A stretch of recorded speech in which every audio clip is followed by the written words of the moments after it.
you so much for joining us.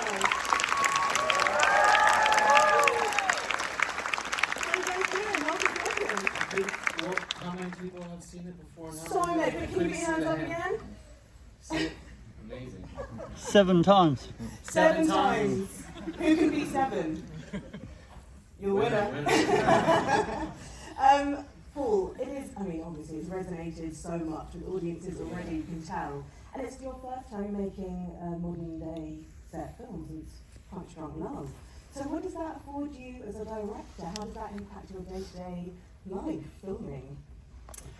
Well, it's amazing because you can just go, so you can start shooting, and there's a looseness that happens. Obviously, when you make period films, you have to really plan them very meticulously about where you're looking, and you take certain parts of the street to recreate an era and that kind of thing. But this was so much looser and faster. If we saw somewhere where we wanted to shoot, we could kind of run there and shoot. It kept it more immediate. Yeah. Great feeling, actually. Yeah, really great feeling. Is it something that you might return to? I hope so, yeah. I'd love to. And Leo, it feels like such a big finally moment, the two of you working together. What do you think Paul manages to bring out of you as an actor? I think he's inundated with ideas on set. Certainly during the pre-production process, the actors, there's a cacophony of ideas. And what Paul's really amazing at is sort of zooming in on that one good idea and expanding it. There was a lot of moments during this film where an actor would make a suggestion, and there were a lot of suggestions made, and that singular idea could take us into a completely different direction.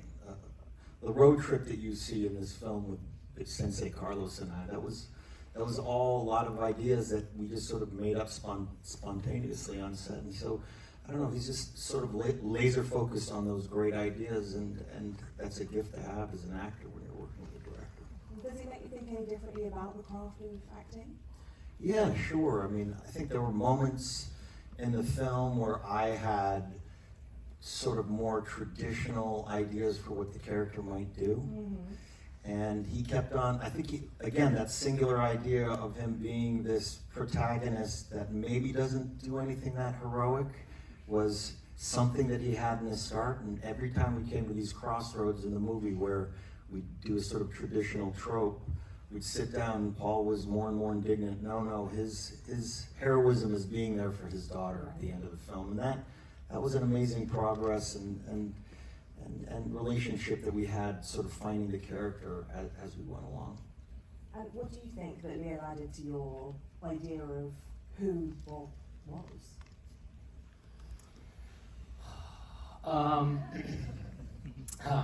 Well, who he was, it's a funny thing when to try to describe the process of working with an actor, especially somebody you've wanted to work with for a while.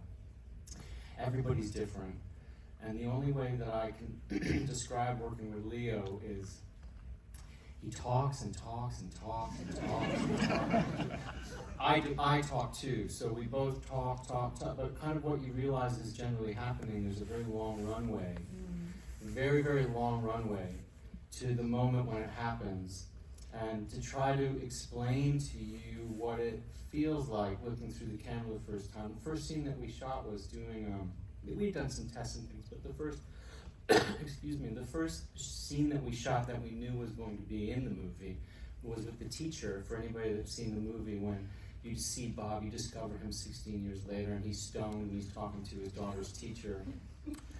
And the feeling of working with him and seeing it come to life, that all of our talking in circles and just exploring and getting ready to go was not wasted at all. It was a very long runway to just watch somebody start to take off. And as a director, ideally, you're hoping at its best that you're handing this thing off to somebody who's now completely in charge. And you want them to be in charge. You need them to fight their corner and remind you of what they would do. And that when it happens is really a magical feeling. It's one of the great reasons to make film. Yeah. Well, Leo, what's your process for sort of taking the reins of the character? Your process of getting into that body? That's an interesting question because I find it progressively more and more difficult to talk about what that is, other than the fact that it is a series of decisions and collaborations. You know, it's the other actors that come in and influence you. And you know, like I said, the moment where Benicio sort of came on set, I knew who my character was.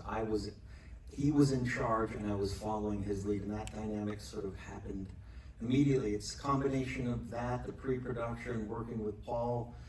It was also, you know, being on these locations and the influence that a lot of these non-actors had in our performances, bringing a realism, because a lot of them had these real vocations, these real jobs, whether, you know, be some of the ex-ICE workers, people that worked at the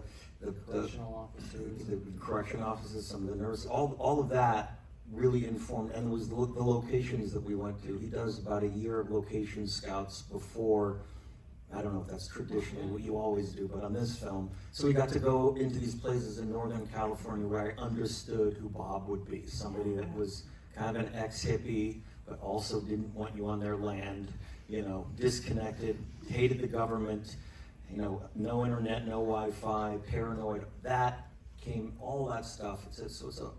It's a multitude of different things that gets you into character, I think. But also militarily disciplined if anybody comes to try to date his daughter. So they're extremely liberal in one way, but extremely firm in another. Yeah. I'll answer for him, maybe to be what I think in terms of acting. What, you know, to me, the best acting that I've seen is somebody who is incredibly prepared and ready, but open.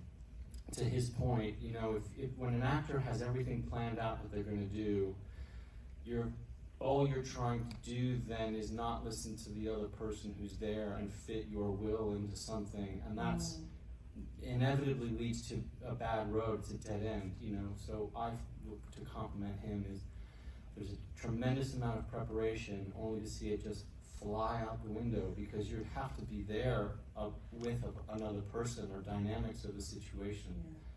That's the best way that it works. Thank you, Paul. You're welcome, Leo. Well, can you tell us about the locations? Because we are watching it on the screen that it's supposed to be watched on. You know, That's it's right. in the biggest screen possible. That's right. And the locations, I mean, the chases, everything looks so incredible. So tell us a year finding them. Tell us about that. Probably more, just because we were noodling around in California. Florencia lives in California. We would, you know, we kind of went from the tip of California, the northern tip in the woods where Bob and Willow lived, down to the southern border. For those of you that have seen the film, the opening was shot at the border of Mexico and you know, kind of near Otay Mesa. We're very, very close to Tijuana. That really is the border wall right there. So we really went from one end to the other, trying to find things that fit the story, knowing that you were going to kind of have this epic story that moved.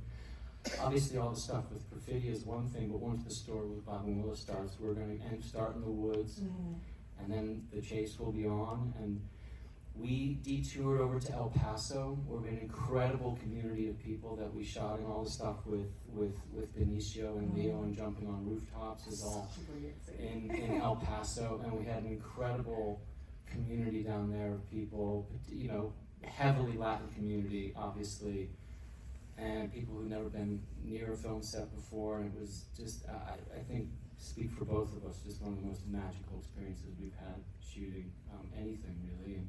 And this particular road, the road at the end, is near the border of California and Arizona. I can imagine it's going to get a lot more visits after. I can't believe it's not been put on film before. Maybe it has, but that roller coaster ride of those roads, Borrego Springs, another place that was a few hours from home that I'd never visited before, but is incredibly cinematic that he found. The best way to find locations for any filmmaker series is get in your car and start driving, or start walking. I mean, really, it's kind of like, otherwise, you know, locations are generally, there's a big folder of movie locations, and they put it in front of you, and they go pick. And that's why whenever we're watching movies, you're like, I've seen that before, I've seen that, I've seen that. So just start walking, or start driving, or ride a bike. You find stuff. And the most important thing about finding the place is finding the people, because then you find communities that tend to embrace you. Hopefully they do. Yeah. And just because you already mentioned it, the kind of the chase sequences, the action sequences, they're so brilliant. They are so frenetic, but also so funny. So can you talk about finding the balance between the action and the humour throughout this? Well, I don't know. I think we're both pretty cheap dates in terms of laughs, looking for laughs, and maybe I'm cheaper than he is. I think I would go for a cheaper laugh. But I don't know. I think that we knew that we had a story that at its worst could be quite heavy. And maybe the way to keep it light and keep it moving was, to keep it funny. I mean, I know that when I go to the movies, there better be some laughs, that's what I like to see, So I think we were making what we wanted to see, but knowing that you can't have jokes just for jokes, they have to generally come out of the people, and certainly it's easy to laugh with and at Bob, his heart is so big, but he's so incapable sometimes. I think part of the reason we laugh at him is his physicality as well, the way that he moves. I mean, the dressing gown has already become so iconic. So how do the costumes help you to kind of embrace a character's physicality? I think it's the most extensive conversations I've ever had about a costume in my life is this film. And it was because it was his hero outfit. And where do we find our hero? We found him smoking pot, watching Battle of Algiers, and he's got to go, And there was all these different iterations of whether he'd have this parka on and be poncho, more well-equipped. Sound guy kind of said, no poncho, it's going to mess up sound. But we did realize systematically that, he has one particular goal, and that's to get back to his daughter. So wardrobe becomes secondary, but then the glasses came on, his sort of ridiculous way of trying to remain anonymous and be in disguise. That I had a vision for. I don't know why I thought about those strange optical glasses that go over spectacles, but I think I still have a picture that you sent me with those glasses, kind of like a sales pitch, like, what about these? And I think I nearly choked on my cornflakes. That's all I said. That's a good idea. That's a good idea. How many times have I watched it? It doesn't count. I've seen it a trillion times. How many times have you seen it? 4. Two, 3 times. I don't count that. That was before all the score. Right. In the cinema 4. Cool.